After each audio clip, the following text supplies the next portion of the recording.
वैशाख शुक्ल अक्षय तृतीया अश्विनी शुक्ल जो है विजयदशमी तथा दीपावली की पड़वा उसका आधा दिन और चैत्र शुक्ल गुड़ी पड़वा जिसे हम लोग शुक्ल गुड़ी पड़वा भी कहते हैं। ये 3.5 उत्सव ऐसे हैं जिन्हें बड़ा अद्भुत माना गया है। ये जो 3.5 शुभ मुहूर्त हैं जिनका नाम हमने अभी आपको गिनाया, बड़ा शुभ है। इस दिन आप बिना मुहूर्त के भी कोई भी शुभ कार्य कर सकते हैं, चाहे नए घर में प्रवेश करना हो, चाहे कोई नई दुकान खोलना हो, चाहे विवाह करना हो, कोई भी शुभ कार्य ऐसा हो जो आप करना चाहते हो, उसके लिए अगर पंडित जी का पत्रा ना भी खुलवाना हो तो बिना सोचे समझे आप ये काम कर सकते हैं, क्योंकि ये अक्षय तृतीया है। अक्षय का मतलब है कभी न नष्ट होने वाला शुभ मुहूर्त। और विशेष बात यह है, भविष्य पुराण के अनुसार सतयुग का और त्रेता युग का प्रारंभिकरण इसी दिन हुआ था। आप ये भी जानते हैं, जो न जानते हो वो जान लें, कि अक्षय तृतीया के दिन ही बद्री विशाल के पट भी खुलते हैं। रही बात हमारे बिहारी जी की,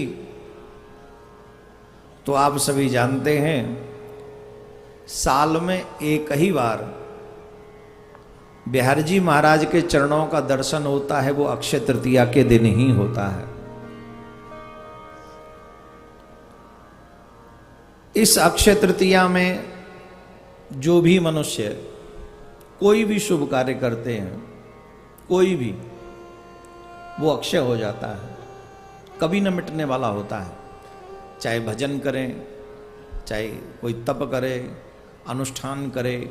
इवन अनुष्ठान के नाम पर मुझे याद आ रहा है, आजकल सबको लक्ष्मी जी की प्राप्ति है और लक्ष्मी जी प्राप्त करना चाहते हैं। खैर, कई लोगों को लक्ष्मी मिल जाए तो अहंकार भी आ जाता है। ऐसी लक्ष्मी नहीं जो अहंकार दे, ऐसी लक्ष्मी जो विनम्र बनाए, दासानुदास बनाए।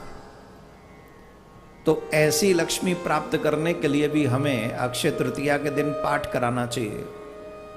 श्री सूत्र का पाठ कराएं, और भी जो पंडित जी महाराज कहें, आपका जो अच्छा लगे। लक्ष्मी जी के प्राप्ति के लिए जो किया जाता पाठ है उस दिन, वो भी अक्षय होता है और अक्षय फल देने वाला होता है। जिन्हें भगवत प्राप्ति करनी हो, अक्षय तृतीया के दिन ही अपने गुरु मंत्र का ज्यादा से ज्यादा जाप करना चाहिए। जिस मंत्र को आपके गुरुदेव ने दिया है, अक्षय तृतीया के दिन जितना आप ज्यादा करेंगे उतना ही अक्षय फल आपको प्राप्त होगा। बड़ा शुभ फल देने वाला है, लक्ष्मी जी को प्राप्त कराने वाला है, गोविंद को प्राप्त कराने वाला है। वही अक्षय तृतीया 3 मई को है। हालांकि आज सूर्य ग्रहण भी था, पर यहां नहीं था, हमारे यहां नहीं था, दूसरे देश में था, हमारे यहां उसका कोई दर्शन नहीं था। लेकिन आज अमावस्या है और शनिश्चरी अमावस्या है, आज शनिश्चर भी है, बड़ा शुभ माना गया। तो अक्षय तृतीया को आप सबसे हमारा निवेदन है, अब लक्ष्मी प्राप्त जिनको करना वो अपने पर्सनल व्यवहार में देख लें, जिनको जितनी चाहिए।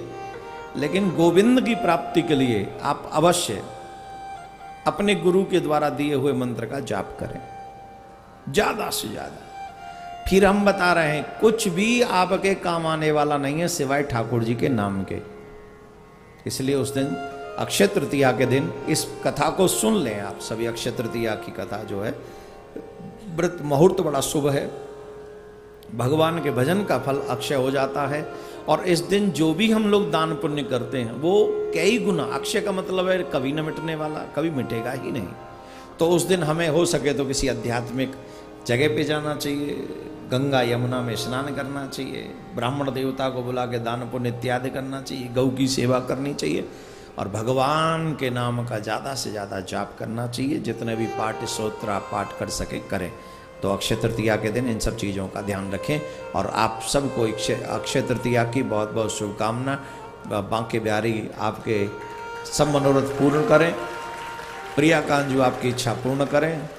और जो बिहार जी न जा सके, हम जैसे पापी लोग, क्योंकि हमें ठाकुर जी ने दूसरी जिम्मेदारी दे रखी है, तो मानसिक बिहार जी के चरण दर्शन आप जहाँ भी करें उसका फल आपको प्राप्त हो, ऐसी प्रार्थना हम अपने सरकार से करते। बोलो राधे राधे।